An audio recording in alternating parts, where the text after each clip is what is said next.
The call came on a Friday evening, and Quentin Caldwell was just about to pour himself a glass of whiskey after a particularly grueling week. He stared at his aunt's name flashing on the screen and contemplated not answering. But Margaret Caldwell was not a woman to be ignored, and she'd simply keep calling until he picked up. "Quentin, darling," she said, her voice crisp and commanding as soon as he answered. "I've taken the liberty of accepting an invitation on your behalf for tomorrow evening." Quentin pinched the bridge of his nose, feeling a headache forming. "Aunt Maggie, I've told you before. I know what you've told me," she interrupted. "That you're far too busy building your empire to socialize, but you're 32, obscenely wealthy, and appallingly single. This dinner party is being hosted by an old friend of mine, and I won't take no for an answer." Quentin leaned back in his leather chair, looking out at the Manhattan skyline from his penthouse. After selling his pharmaceutical company for just shy of $1 billion last year, he'd planned to take some time off before starting his next venture. Instead, he'd immediately thrown himself into a new biotech startup, working 70-hour weeks. "I really don't have time," he said, his voice firm. "The FDA is reviewing our preliminary 6 o'clock tomorrow. I'll text you the address. Wear something nice, not one of those ridiculous casual suits you favor, and do something with your hair." The line went dead. Quentin tossed his phone onto the couch and downed his whiskey in one swallow. His aunt had practically raised him after his parents died when he was 16, and despite her domineering personality, he loved her dearly. But her constant attempts at matchmaking were getting tiresome. The next evening found Quentin standing outside a brownstone in the West Village, dressed in a charcoal Tom Ford suit that probably qualified as something nice, even by his aunt's exacting standards. He was running late, having been caught up in an emergency call with investors. He rang the doorbell, rehearsing his apology for his tardiness. The door swung open, and Quentin's carefully prepared words died on his lips. The woman who stood before him was stunning in a way that made his heart stutter. She had rich auburn hair falling in loose waves to her shoulders, intelligent green eyes, and a smile that transformed her face into something luminous. She was wearing a simple navy blue dress that hugged her curves perfectly. "You must be Quentin," she said, her voice warm and melodic. "I'm Madeline Norton. Everyone's been waiting for you."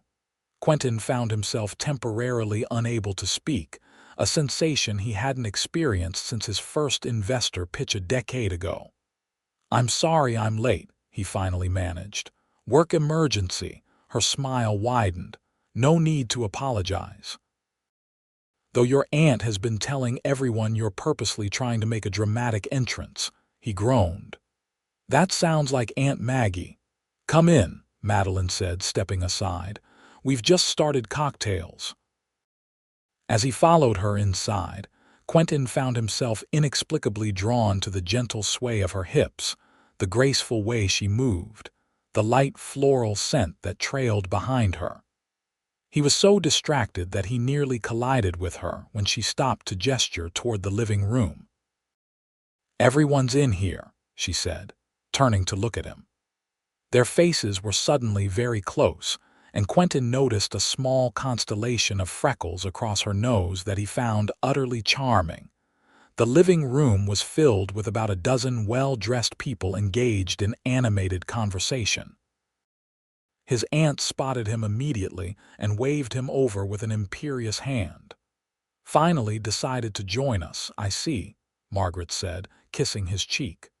"Madeline has prepared the most marvelous feast, and here you are, keeping us all waiting." Quentin glanced at Madeline in surprise. "You're the hostess, guilty as charged," she replied with a small laugh. "Your aunt and my grandmother are old friends, and when I moved to New York to open my restaurant, they reconnected. Margaret has been incredibly supportive." "Madeline owns Laurel," his aunt explained. Surely even you, with your monastic lifestyle, have heard of it. It's only the most talked about new restaurant in the city. In fact, Quentin had heard of Laurel. His assistant had been trying to get a reservation for months to take clients there. The restaurant had opened 6 months ago and had already earned a Michelin star, an almost unheard of achievement for such a new establishment. "I'm impressed," Quentin said, meaning it. "I've been trying to get a table at your restaurant for weeks." Madeline's eyes sparkled with amusement. "Well, now you know the owner. I'm sure we can work something out." His aunt made a satisfied noise. "Madeline, darling, why don't you get Quentin a drink? He looks parched, and then perhaps you could give him a tour of your lovely home while I entertain our other guests." Quentin recognized his aunt's matchmaking tactics immediately, but for once he didn't mind. He followed Madeline to a small bar set up in the corner of the room. "What's your poison?" she asked, picking up a crystal decanter. "Whiskey neat," he replied. "Though I should warn you, my aunt is not being subtle." Madeline handed him the drink, her fingers brushing against his. "About setting us up?" "Yes, I gathered that from the 20 minutes she spent telling me about your business acumen, charitable giving, and how did she put it? Criminally underutilized good looks." Quentin nearly choked on his drink. "She didn't." "She absolutely did," Madeline confirmed, her eyes dancing with mirth. "She also mentioned that you're allergic to fun and married to your work, so I think she was trying for balanced reporting." "That sounds more like her," he said, taking a proper sip of his whiskey. "It was excellent with notes of caramel and oak. This is good. It should be. It's Japanese and the bottle costs more than my first car." She leaned closer, lowering her voice. "A gift from a supplier who was very keen to get his truffles on my menu." "Did it work?" Quentin asked, finding himself genuinely curious. "Of course not," she replied with a laugh. "His truffles were subpar, but I've been enjoying the whiskey." There was something refreshing about her candor, so different from the calculated interactions Quentin was used to in his business dealings. Before he could respond, his aunt appeared at his elbow. "Madeline, wouldn't this be a perfect time to show Quentin that lovely rooftop garden you were telling me about?"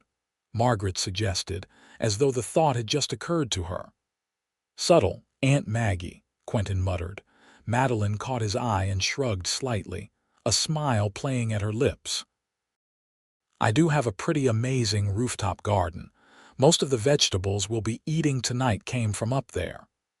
"Lead the way," Quentin said, finding himself genuinely intrigued both by the garden and its keeper.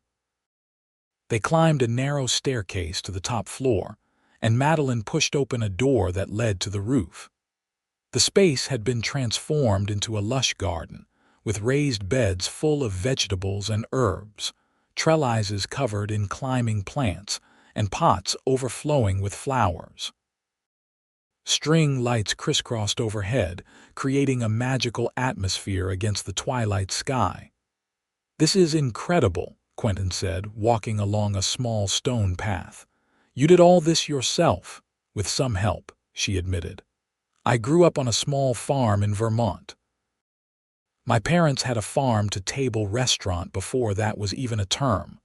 I learned to cook using ingredients we grew ourselves, and when I moved to the city, I couldn't give that up." "So you're a farm girl turned Michelin-starred chef," Quentin mused. "That's quite a journey." Madeline leaned against a raised bed filled with what looked like different varieties of lettuce. "What about you? Your aunt tells me you're some kind of pharmaceutical wonderkind." "Former pharmaceutical, current biotech," he corrected. "And I wouldn't call myself a wonderkind. I just saw an opportunity and worked hard." Says the man who sold his company for how many hundreds of millions? 927, he admitted, feeling oddly embarrassed. Usually, his wealth was something he neither flaunted nor apologized for. But standing here in this rooftop garden with Madeline, it suddenly seemed less important than it usually did. she whistled. And what does one do after making that kind of money? Start all over again, apparently, Quentin said with a shrug. My new company is developing targeted gene therapies for rare diseases. So you're not just in it for the money, she observed, studying him. No, he agreed. Though the money is a nice side effect. Madeline smiled. I understand that. I didn't open Laurel to get a Michelin star. I just wanted to create food that made people happy. The recognition is wonderful, but it's not why I do it. There was a moment of silence between them, comfortable rather than awkward. Quentin found himself staring at her profile against the city lights, feeling a strange sense of connection he couldn't recall experiencing before. We should probably get back down, Madeline said eventually. Dinner will be ready soon, and I need to check on a few things in the kitchen. Can I help? Quentin offered, surprising himself. He wasn't exactly known for his culinary skills. Madeline looked surprised as well. You know your way around a kitchen, not even slightly, he admitted. But I'm a quick learner, she laughed. All right, then. You can be my sous chef for the night. The kitchen was a chef's dream, with gleaming copper pots hanging from a rack, a massive island in the center, and top-of-the-line appliances. Madeline moved through the space with practiced efficiency, checking simmering pots and sliding dishes in and out of the oven. Here, she said, handing Quentin an apron. Put this on. I don't want you ruining that very nice suit. He slipped the apron over his head, feeling oddly domestic. What can I do? You can plate the appetizers, she said, gesturing to a tray of small, delicate pastry shells. Just fill each one with about a tablespoon of that.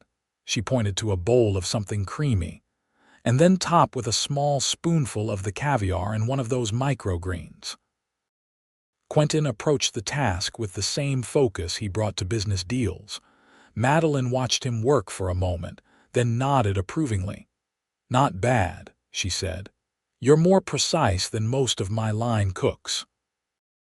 I have steady hands, he replied, carefully placing a tiny green leaf atop each appetizer. Comes from years of signing contracts. Madeline laughed. Well, I appreciate the help. It's not often I have a billionaire as my kitchen assistant. Millionaire, he corrected.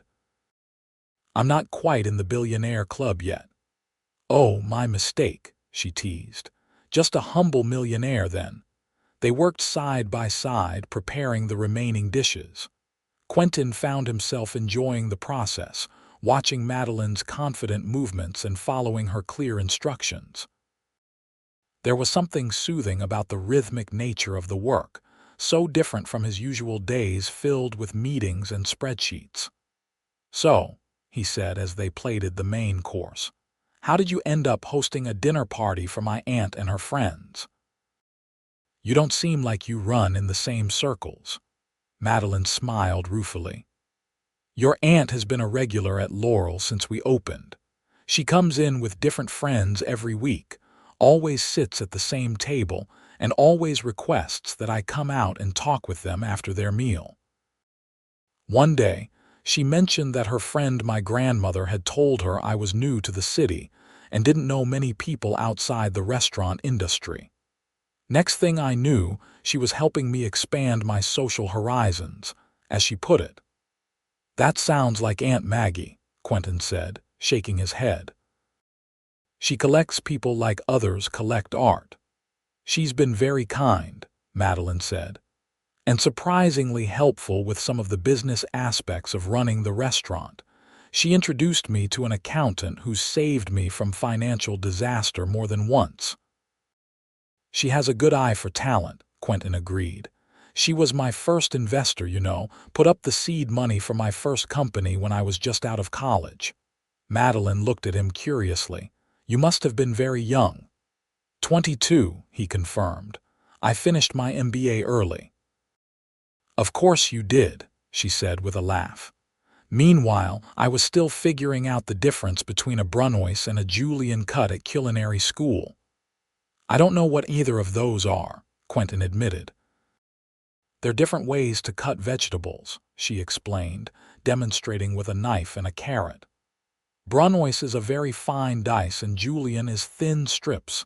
Details matter in cooking just like in business, I imagine." "They do," he agreed, "though the stakes are a bit different." "Are they?" Madeline challenged. "If I mess up a sauce for a food critic, it could mean the difference between a successful restaurant and an empty one. Livelihoods depend on what I do in the kitchen." Quentin considered this. "Fair point. I hadn't thought of it that way." "Most people don't," she said, not unkindly. "They think what I do is just cooking, but it's a business with all the pressures and responsibilities that entails. Plus you have to deal with my aunt as a regular customer," Quentin added. "That's pressure enough for anyone." Madeline laughed, the sound warm and genuine. "She's actually one of my favorite customers. Demanding, yes, but she knows what she wants and appreciates quality. I respect that." A timer dinged, and Madeline turned to pull a tray from the oven. The rich aroma of roasted meat filled the kitchen. "That smells amazing," Quentin said. "Rack of lamb with a rosemary and garlic crust," Madeline explained. "One of my signature dishes at the restaurant. I'm beginning to understand why getting a reservation is so difficult." She smiled at the compliment. "We should get this all out to the dining room. Your aunt will send out a search party if we don't appear soon." They carried the dishes to the elegant dining room, where the guests were already seated. Margaret's eyes lit up with approval when she saw them working together. "There you are," she said. "We were beginning to think you'd abandoned us." "Sorry for the delay," Madeline apologized smoothly. "Quentin was helping me in the kitchen." Margaret looked so surprised that Quentin had to suppress a laugh. "You were cooking?" she asked him incredulously. "More like following orders," he clarified. "Madeline is a very efficient commander in the kitchen." "Someone has to be," Madeline replied with a wink. "Now, everyone, please enjoy. The lamb is best when it's hot." The dinner was a masterpiece, each course more delicious than the last. Quentin found himself seated next to Madeline at the table, a strategic placement he was sure his aunt had orchestrated. Throughout the meal, he was acutely aware of her presence, the way she laughed at someone's joke, the passion in her voice when she explained how she'd sourced the cheese for the final course, the brush of her arm against his as she reached for her wine glass. By the time dessert was served, a delicate chocolate soufflé that had the entire table murmuring with pleasure, Quentin realized he was having the most enjoyable evening he'd experienced in years. It wasn't just the food, though that was exceptional. It was the company, specifically Madeline's company. As the evening wound down and guests began to depart, Quentin found himself lingering, offering to help with cleanup, despite his aunt's raised eyebrows. "You don't have to do that," Madeline protested when he began collecting plates after the last guest had left. "I have a service coming in the morning." "I don't mind," he said. "Besides, it seems only fair after you fed me the best meal I've had in recent memory." She smiled at that. High praise from a man who could afford to eat at any restaurant in the world. "I mean it," he insisted. "You have an extraordinary talent." "Thank you," she said simply, accepting the compliment without false modesty. "It means a lot, especially coming from someone who's accomplished so much in his own field." They worked together to clear the table, falling into an easy rhythm. In the kitchen, Quentin rolled up his sleeves and washed dishes while Madeline packed away leftovers. "You know, this isn't how I pictured spending my Saturday night," he admitted as he scrubbed a particularly stubborn pan. "Elbow deep in dishwater?" she asked, amused. "Exactly, but I'm enjoying it more than I would have expected." "The company helps," she suggested, her eyes meeting his briefly before she turned away to close the refrigerator. "It does," he agreed softly. When the kitchen was clean, they moved to the living room with glasses of port. Madeline kicked off her heels and tucked her feet under her on the couch, looking relaxed for the first time all evening. "So," she said, taking a sip of her port, "now that you've fulfilled your obligation to your aunt, will you disappear back into your workaholic lifestyle?" There was a challenge in her question, one Quentin found himself wanting to meet. "That depends," he said carefully. "Would you be interested in continuing our acquaintance outside of my aunt's matchmaking schemes?" Madeline studied him over the rim of her glass. "Are you asking me out, Quentin Caldwell?" "I believe I am," he confirmed, surprised at his own directness. "Though I should warn you, I really am a workaholic. My last relationship ended because she said she felt like she was dating my company, not me." "I work 16-hour days in a high-pressure kitchen," Madeline pointed out. "I'm hardly in a position to complain about someone else's work ethic." Quentin leaned forward slightly. "So that's a yes." "It's a I'm intrigued enough to find out more," she clarified with a small smile. "Which I suppose is a yes to a first date at least." "I'll take it," Quentin said, feeling an unexpected surge of anticipation. "How about Tuesday? I know restaurants are typically closed then." "Tuesday works," she agreed, "but I get to choose the activity." "No fancy restaurants, I spend enough time in those." "Deal," Quentin said, extending his hand formally as if they were concluding a business negotiation. Madeline took his hand, but instead of shaking it, she held it for a moment. "You know," she said thoughtfully, "your aunt is going to be insufferably pleased with herself if this works out." Quentin groaned. "She'll never let me hear the end of it." "Small price to pay," Madeline suggested, her green eyes twinkling. "Very small," he agreed, suddenly aware that they were still holding hands, the moment stretched between them filled with possibility. Then Madeline gently withdrew her hand and stood up. "It's late," she said, "and I have prep to do tomorrow for the restaurant." Quentin rose as well. "Of course. Thank you again for dinner, and for not holding it against me that my aunt strong-armed you into hosting."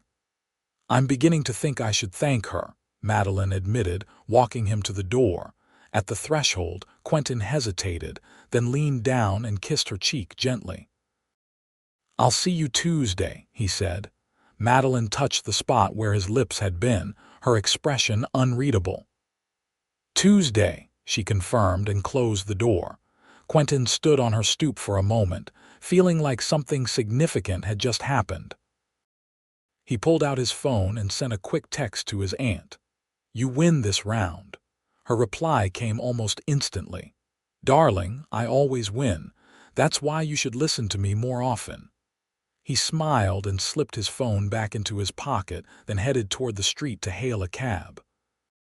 For once, he wasn't thinking about work or his next meeting or the endless emails awaiting his attention. He was thinking about Tuesday and Madeline Norton and the unexpected possibilities that had suddenly opened before him. Tuesday arrived with unexpected anticipation. Quentin found himself checking the time repeatedly throughout his morning meetings, earning curious glances from his executive team.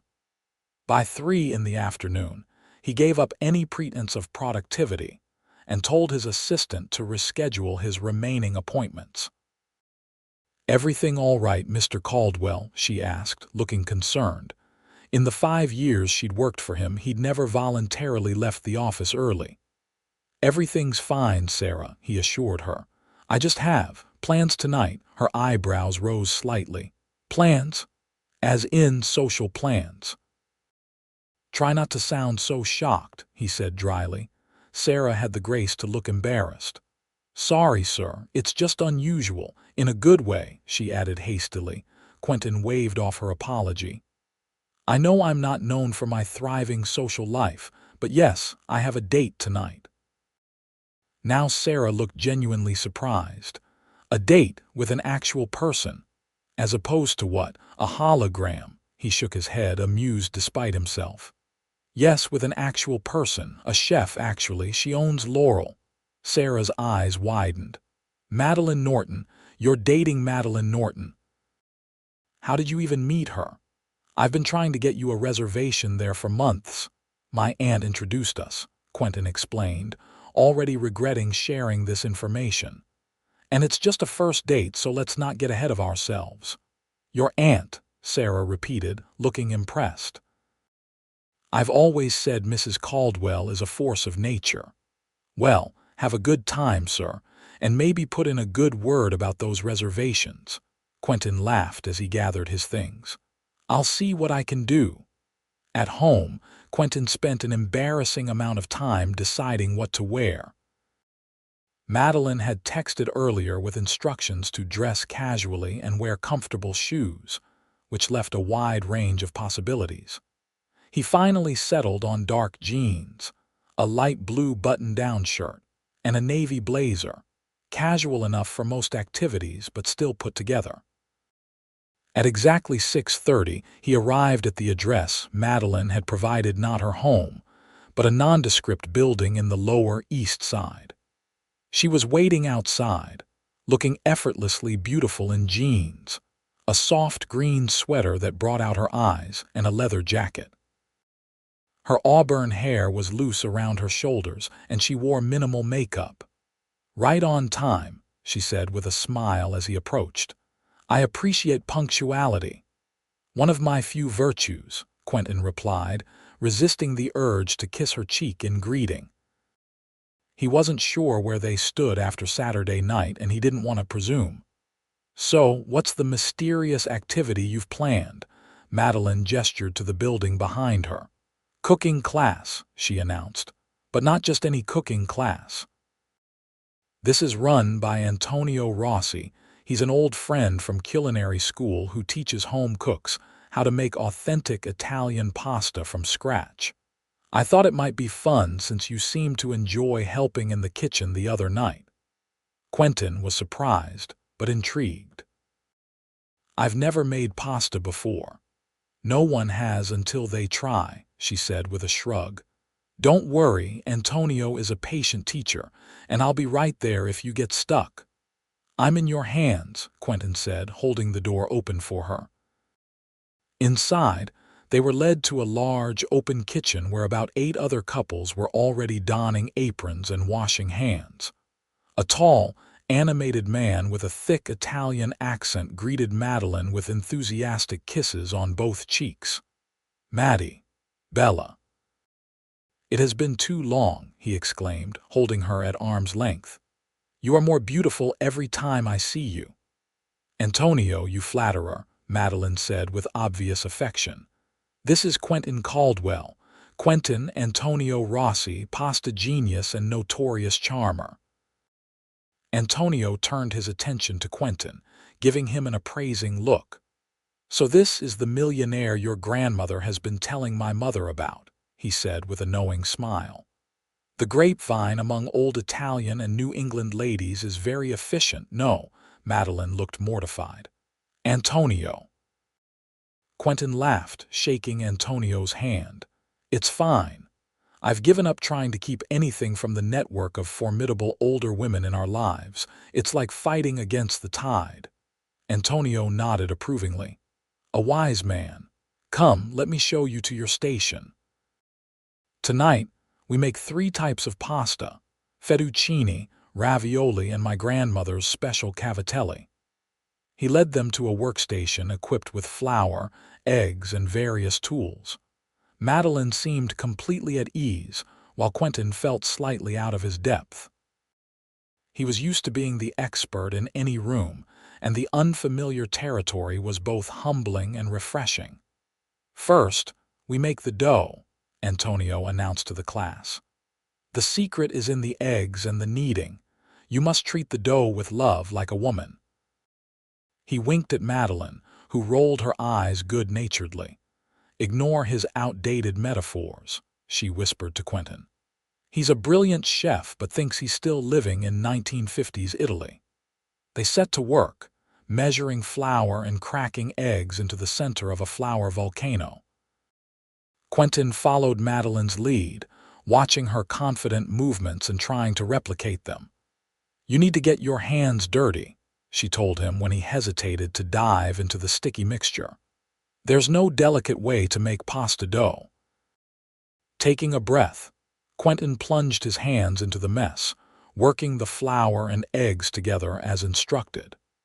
It was tactile and messy and completely unlike anything he normally did, and he found himself enjoying it immensely.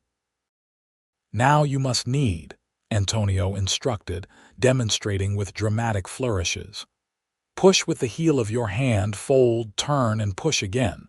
For 10 minutes. No shortcuts." "He's serious about the 10 minutes," Madeline confirmed. "It develops the gluten and gives the pasta the right texture."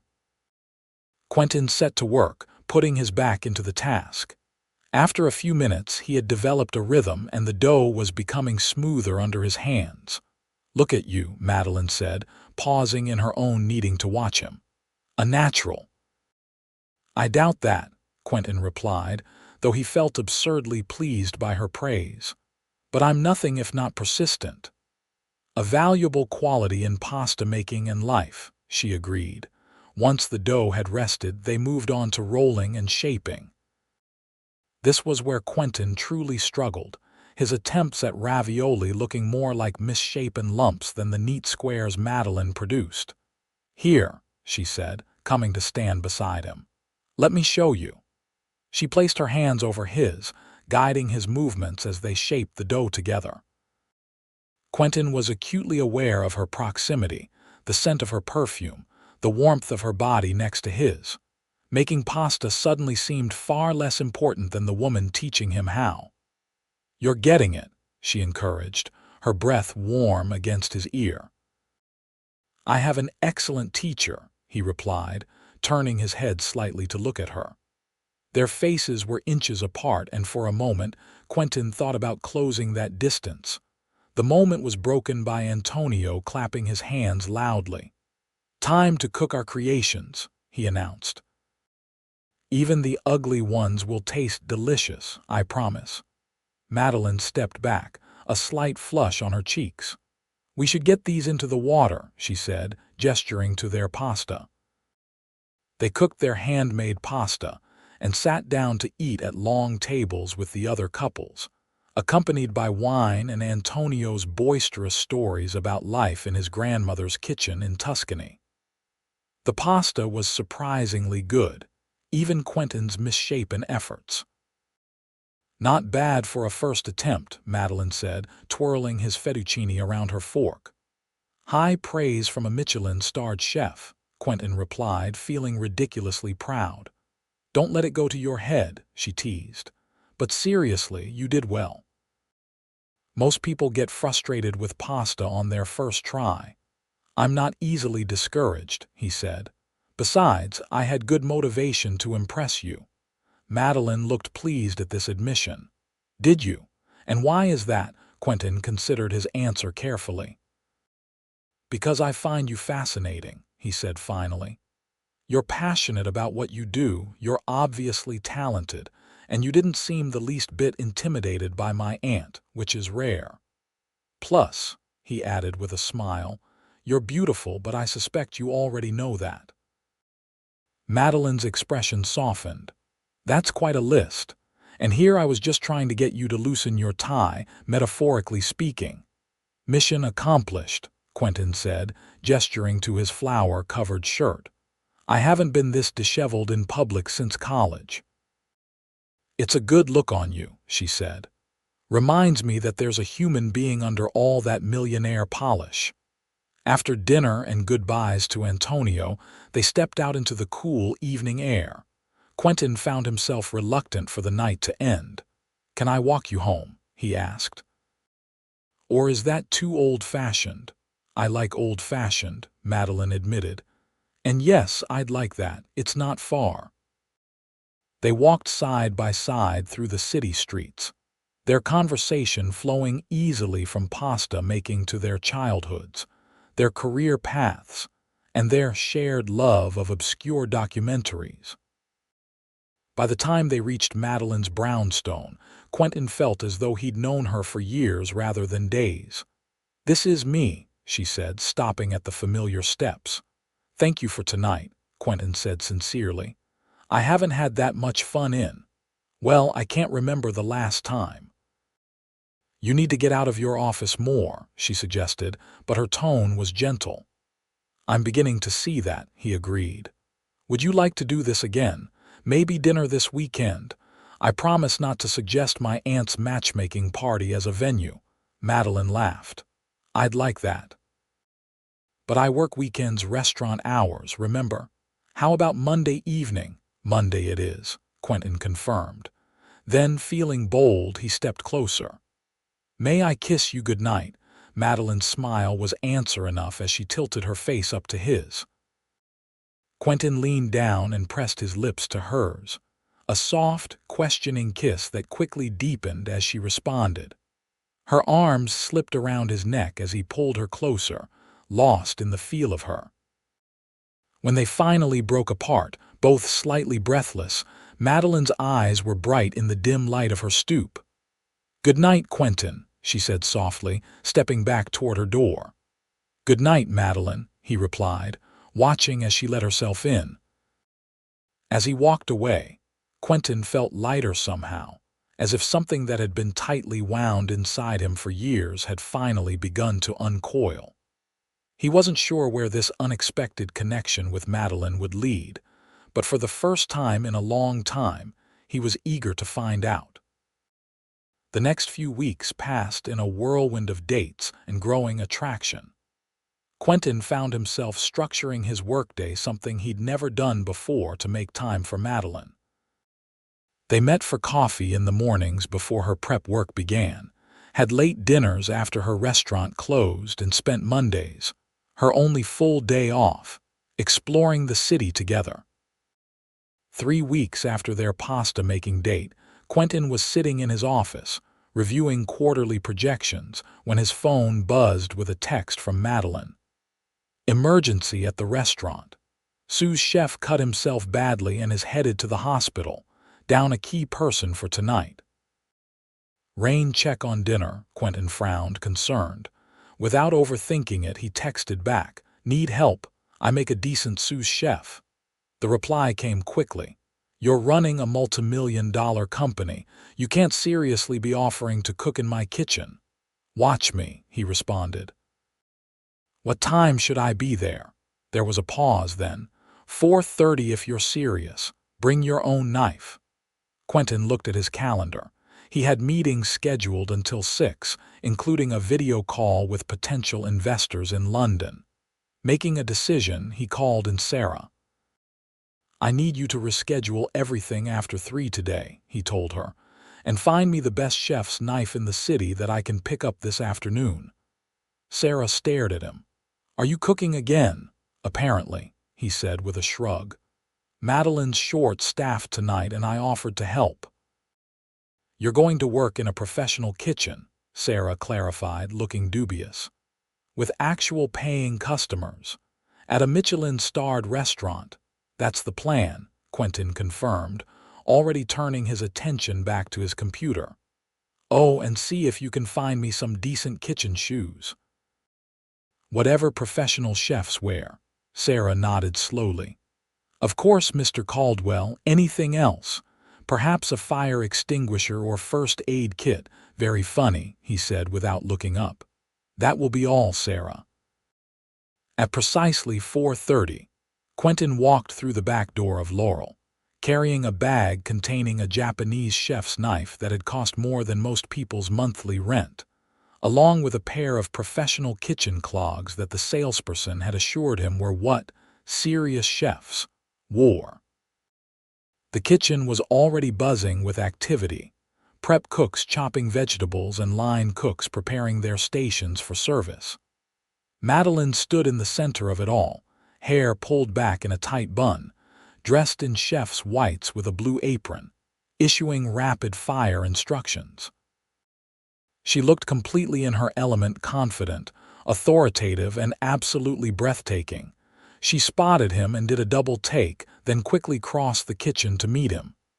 "You actually came," she said, sounding surprised. "I said I would," he replied simply. "Quentin, this isn't like making pasta in a cooking class," she warned, lowering her voice. "This is a high-pressure professional kitchen during service.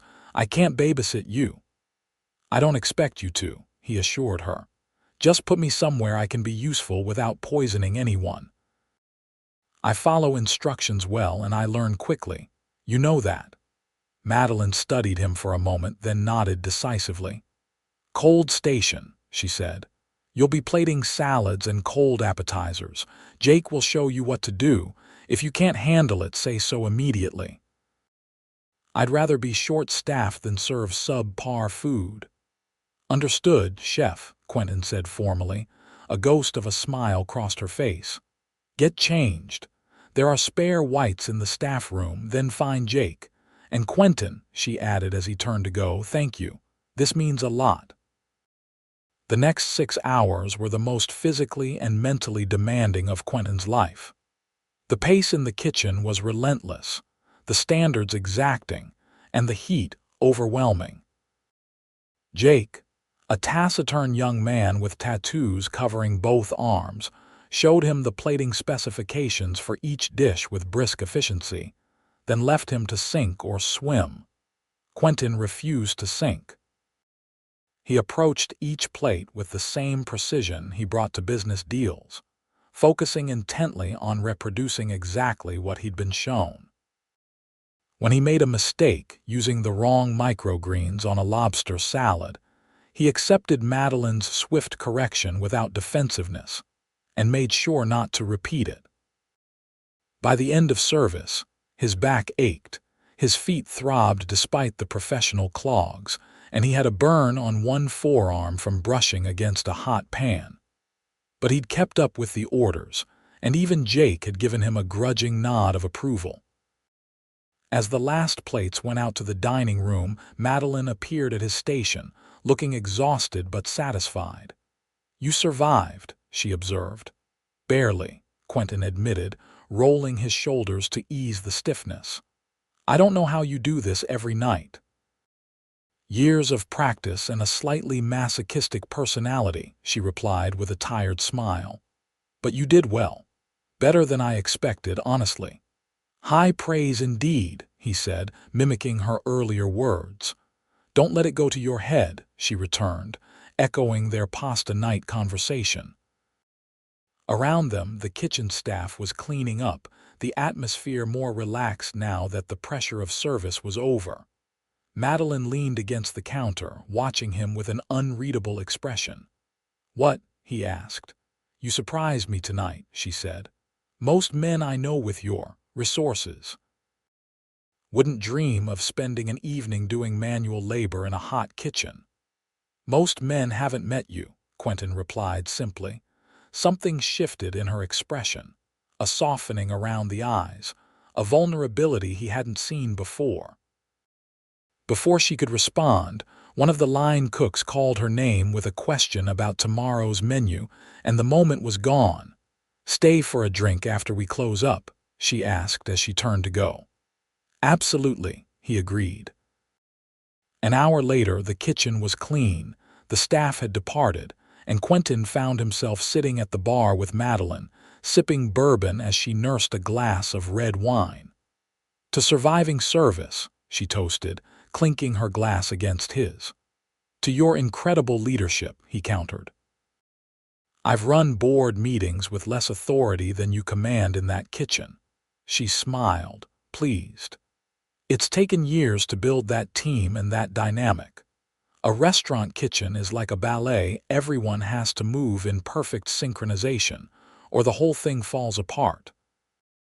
"I see that now," Quentin said. "And I've gained a whole new appreciation for what you do. I knew you were talented, but watching you tonight. You're extraordinary, Madeline." She looked down, a faint blush coloring her cheeks. "It's just cooking." "No," he disagreed firmly. "It's art and science and leadership and vision all rolled into one. Don't diminish what you do." Madeline met his eyes then, her gaze direct and searching. "You really mean that, don't you?" "I don't say things I don't mean," Quentin replied. "Life's too short for empty compliments." She studied him for a moment longer, then set down her wine glass decisively. "Come home with me tonight," she said, her voice soft but certain. Quentin's heart rate kicked up a notch. "Are you sure?" "Very sure," she confirmed, standing and holding out her hand to him. "Unless you don't want to." In answer, Quentin took her hand and stood, pulling her gently against him. "I want to," he said, his voice low. "I've wanted to since that first night at your dinner party." The taxi ride to her brownstone was charged with anticipation, their hands intertwined on the seat between them. Inside her home, they barely made it through the door before Quentin was kissing her, pressing her against the wall as her hands fumbled with the buttons of his shirt. "Bedroom," she murmured against his lips, and he lifted her, her legs wrapping around his waist as he carried her up the stairs. The night unfolded in a haze of passion and discovery, their bodies finding a rhythm as natural as their conversation had been from the start. Afterward, they lay tangled in her sheets, Quentin tracing lazy patterns on the bare skin of her back as she rested her head on his chest. "I wasn't planning on this when I asked you to help in the kitchen," Madeline said, her voice drowsy with satisfaction. "No?" Quentin asked, amused. "So it wasn't an elaborate seduction plan, making me work for hours in a hot kitchen, watching you be all commanding and sexy in your chef's whites?" She laughed, the sound vibrating against his chest. "If I'd known that was all it took, I'd have put you to work weeks ago." "I'm at your service any time, chef," he said, pressing a kiss to the top of her head. They fell into comfortable silence, the room dark except for the city lights filtering through the curtains. Quentin felt a profound sense of contentment that had nothing to do with physical satisfaction, and everything to do with the woman in his arms. "Madeline," he said softly, not sure if she was still awake. "MMM," she replied, her voice thick with approaching sleep. "I think I'm falling in love with you," he admitted, the words slipping out before he could consider their wisdom. She was silent for so long that Quentin began to regret his honesty. Then she propped herself up on one elbow, looking down at him in the dim light. "That's a big thing to say," she observed, her expression serious. "I know," he agreed. "And if it's too soon, we can pretend I didn't say it." Madeline shook her head slowly. "No, I don't want to pretend. I've been hurt before by men who said all the right things and then disappeared when my work schedule got in the way of their plans. And you're successful, handsome, wealthy. You could have anyone." "I don't want anyone," Quentin said, reaching up to touch her cheek. "I want you. Your passion, your dedication, your talent, your kindness. Even your crazy hours and the fact that you smell like garlic most of the time." That made her laugh, the tension breaking. "Such romance," she teased. "I'm serious, Madeline," he insisted. "I know it's fast. We've only known each other a few weeks, but I've never felt this way about anyone before, and I've never said those words to anyone before. Take that for what it's worth." She was quiet again, searching his face in the darkness. Then she leaned down and kissed him softly. "I think I'm falling in love with you too," she whispered against his lips. "And it terrifies me." "Why?" he asked, brushing her hair back from her face. "Because I've worked so hard to build my career to make Laurel successful," she explained. "I'm afraid of getting distracted, of losing focus. And because you, a millionaire with a company to run and a lifestyle I can barely comprehend." "We'll figure it out," Quentin promised. "One day at a time. I'm not asking you to change anything about your life or your career." "I admire what you've built too much for that." Madeline settled back against his chest, her arm draped across his torso. "One day at a time," she agreed, "starting with you staying for breakfast." "I wouldn't dream of leaving," he assured her, pulling her closer. As Madeline's breathing deepened into sleep, Quentin stared at the ceiling, marveling at how completely his life had changed in just a few weeks. He'd gone from workaholic bachelor to, what? A man in love, certainly. a man who had just worked a shift in a professional kitchen to help the woman he was falling for. A man who was, for the first time in his adult life, prioritizing someone else above his work. His last thought before sleep claimed him was that he owed his aunt a very nice thank you gift. The relationship between Quentin and Madeline deepened over the following months as they navigated the challenges of their demanding careers and different lifestyles. Quentin found himself spending most nights at Madeline's brownstone, keeping a change of clothes and a toothbrush there, while she occasionally stayed at his penthouse on her rare days off. They established routines that worked around their schedules. Breakfast together before Madeline left for the restaurant, late-night unwinding after service, and precious Mondays spent entirely in each other's company. Quentin even blocked off his calendar every Monday, something that shocked his executive team into stunned silence the first time he announced it. 4 months into their relationship, Quentin was sitting in his office reviewing quarterly reports when his phone rang with a call from Madeline. This was unusual. She rarely called during the day, knowing his schedule was typically packed with meetings. "Everything okay?" he asked by way of greeting. "Better than okay," she replied, and he could hear the excitement in her voice. "The James Beard Foundation just called. I've been nominated for Best Chef, New York City." "Madeline, that's amazing," Quentin exclaimed, genuinely thrilled for her. The James Beard Awards were essentially the Oscars of the culinary world. "We need to celebrate." "That's why I'm calling," she said. "The nomination party is next Thursday in Chicago. I know it's short notice, but I was hoping you might come with me. It's just for one night. We'd fly back Friday morning." "Of course I'll come," Quentin said without hesitation. "I wouldn't miss it. I'll have Sarah clear my schedule." "Are you sure?" Madeline asked. "I know you have that big FDA meeting on Thursday morning." The fact that she remembered his schedule touched him deeply. "It's important, but not as important as this," he assured her. "I'll move things around. This is a once-in-a-lifetime achievement, and I want to be there with you." "Thank you," she said, her voice softening. "It means a lot to have you there. My parents are flying in too. They're beyond excited." "As they should be," Quentin said. "Their daughter is a culinary genius." Madeline laughed. "Hardly. But it is a big honor, especially so soon after opening Laurel." After they hung up, Quentin immediately called Sarah into his office and asked her to rearrange his Thursday schedule and book flights to Chicago. "The James Beard nominations," Sarah mused as she made notes. "That's quite an achievement for Miss Norton." "It is," Quentin agreed proudly. "She works harder than anyone I know. She deserves this recognition." Sarah gave him a knowing look. "You really care about her, don't you?" "I don't think I've ever seen you this invested in someone else's success before." Quentin considered this. "I do," he acknowledged. "When you find the right person, their victories feel like your own." The nomination party in Chicago was a glittering affair, filled with the culinary elite from across the country. Quentin watched with pride as Madeline worked the room, graciously accepting congratulations and engaging with other chefs.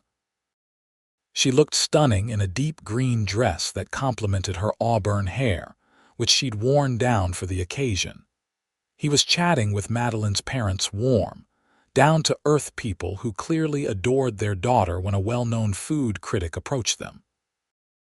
"Mr. Caldwell," the critic said, extending his hand. "I'm James Wilson from the Times. I've been wanting to meet you since you became the most talked-about boyfriend in the culinary world." Quentin shook his hand, surprised. "I wasn't aware I was a topic of conversation in culinary circles." Wilson laughed. "When a millionaire biotech CEO starts dating one of the most promising young chefs in the country, people talk, especially when said millionaire is spotted working the cold station during dinner service." Madeline's father, Robert Norton, looked at Quentin with newfound respect. "You worked in Maddie's kitchen. She didn't tell us that."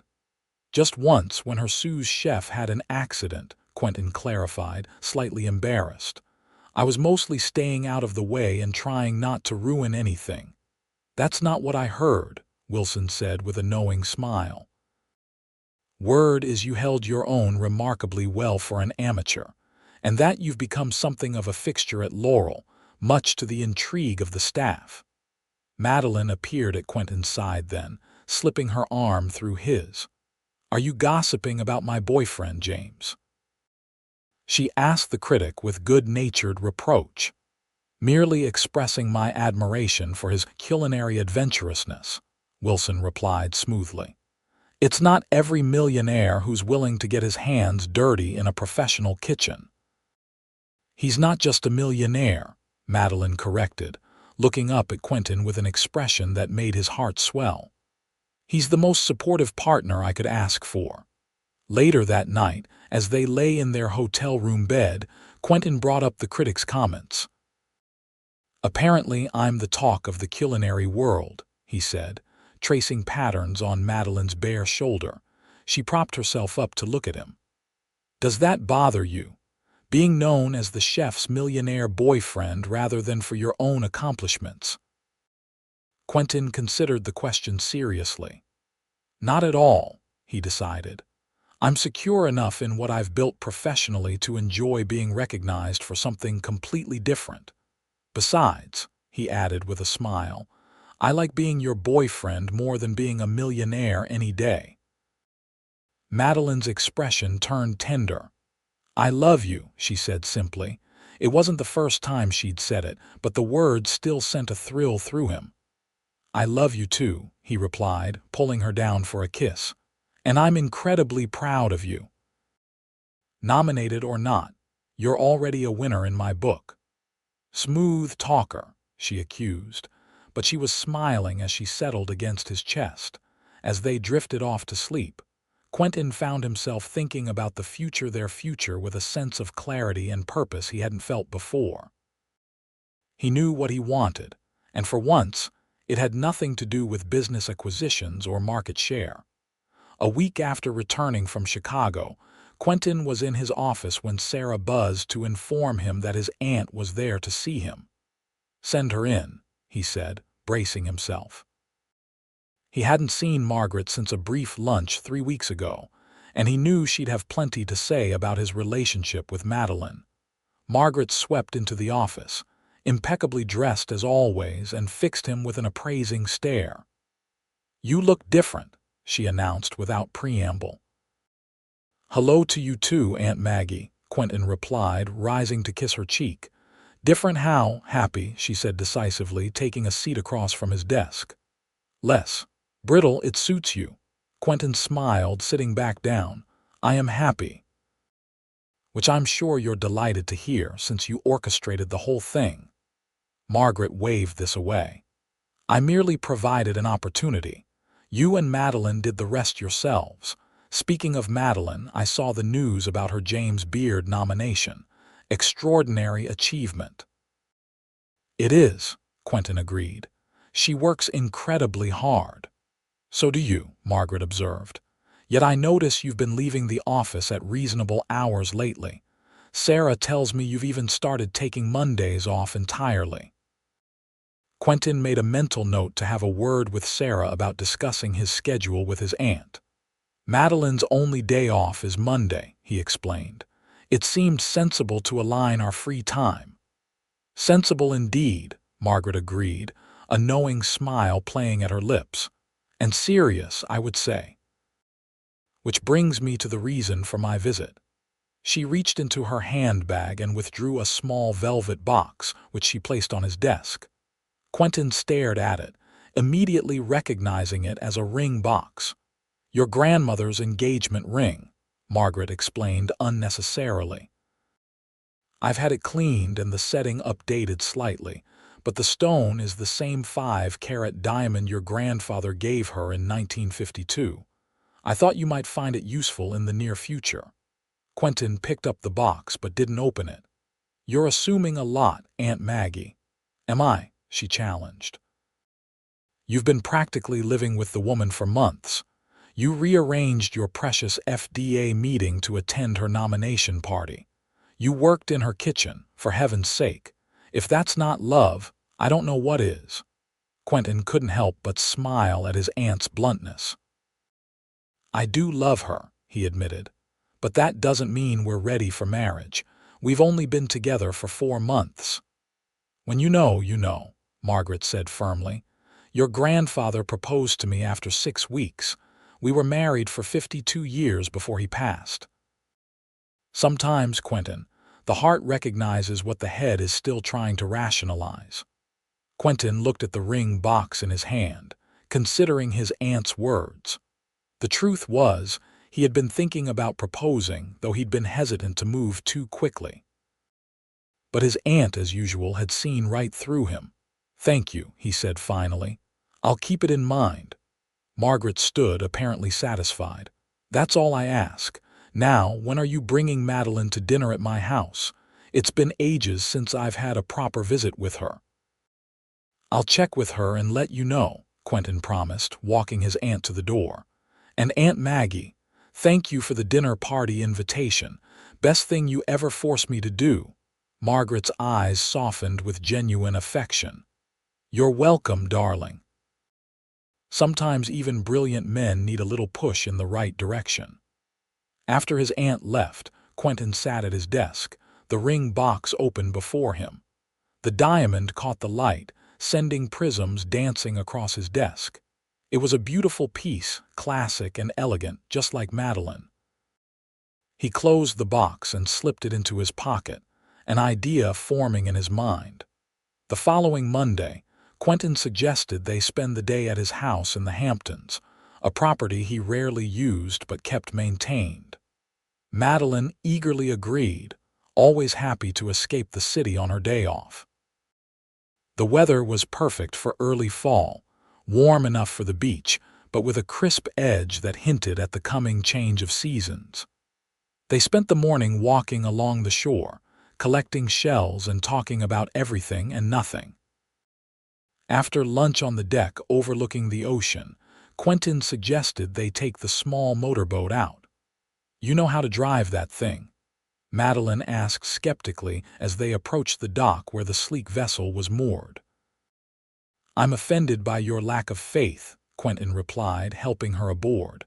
I grew up spending summers on the water. I can handle a boat. If you say so, she said, still looking dubious. Just remember, if we capsize, I'm a terrible swimmer. Noted, Quentin said with a laugh.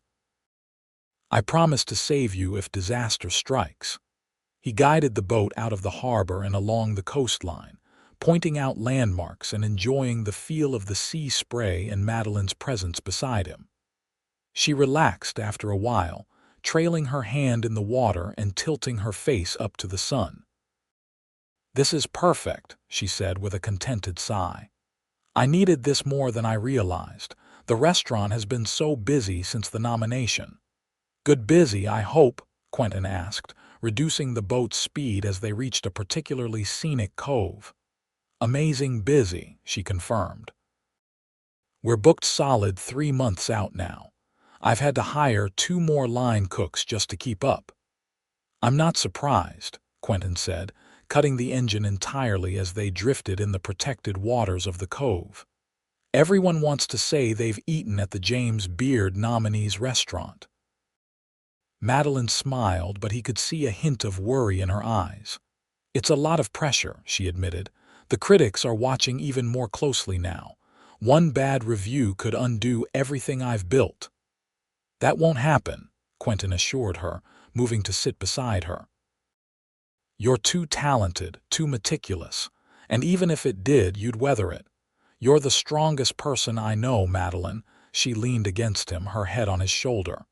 Thank you for believing in me. It means everything. Quentin took a deep breath, knowing the moment had come. Madeline, he began, his heart racing, these past 4 months have been the happiest of my life. Before I met you, I was just going through the motions: work, sleep, repeat. I had success, but not much joy. She lifted her head to look at him, her expression curious but warm. "You changed that," he continued, taking her hands in his. "You showed me what it means to be passionate about something, to create something beautiful, to live fully. I love watching you work, love your dedication to your craft, love the way you light up when you talk about a new dish you're developing. I love your strength, your kindness, your occasional stubbornness." A smile played at her lips. "Occasional, frequent," he amended with a smile of his own. "The point is, I love everything about you, Madeline Norton, and I don't want to imagine my life without you in it." Reaching into his pocket, he withdrew the velvet box and opened it, revealing his grandmother's ring. The diamond sparkled in the afternoon sunlight, sending prisms dancing across Madeline's surprised face. "I know it's only been 4 months," Quentin acknowledged, "and if you think it's too soon, I understand. But I know what I want, Madeline, and it's you. Will you marry me?" Madeline stared at the ring, then at Quentin's face, her green eyes wide with shock. For a heart-stopping moment, he thought she might refuse. Then a radiant smile spread across her face and tears welled in her eyes. "Yes," she said, her voice breaking slightly. "Yes, I'll marry you, Quentin." Relief and joy flooded through him as he slipped the ring onto her finger. It fit perfectly, as if it had been made for her. He pulled her into his arms, kissing her with all the love he felt, the boat rocking gently beneath them. When they finally broke apart, Madeline looked down at the ring on her finger with wonder. "It's beautiful," she said. "Is it?" "My grandmother's," Quentin confirmed. "My aunt delivered it to me last week, along with her usual subtle hints about my romantic future." Madeline laughed. "I should have known she'd have a hand in this. She'll be insufferably pleased with herself." "She deserves to be," Quentin said. "If not for her forcing me to that dinner party, I might never have met you." "True," Madeline agreed, examining the ring again. "I should send her a thank-you note. Or maybe name a dish after her at the restaurant." "She'd love that," Quentin said with a laugh. "The Margaret, forceful, complex, and surprisingly sweet." As they made their way back to shore, plans and possibilities unfurling between them, Quentin felt a profound sense of rightness. He had built a successful company, achieved financial security beyond most people's dreams, but none of it compared to the joy he felt in this moment, with the woman he loved by his side and their future stretching bright before them. His aunt had been right all along. Sometimes, even brilliant men needed a push in the right direction. And sometimes, that direction led to a dinner party where an unexpected hostess could change everything. 6 months later, Quentin stood at the altar in a small, elegant venue overlooking the ocean, watching as Madeline walked toward him in a simple but stunning white gown.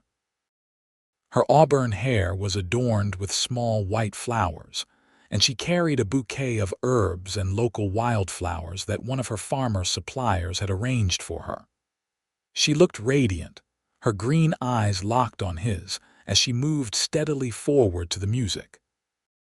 In the front row, Margaret dabbed at her eyes with a lace handkerchief, looking prouder than Quentin had ever seen her. Beside her sat Madeline's parents, her father emotional and her mother beaming with happiness. The ceremony was short but heartfelt, with personal vows they had written themselves.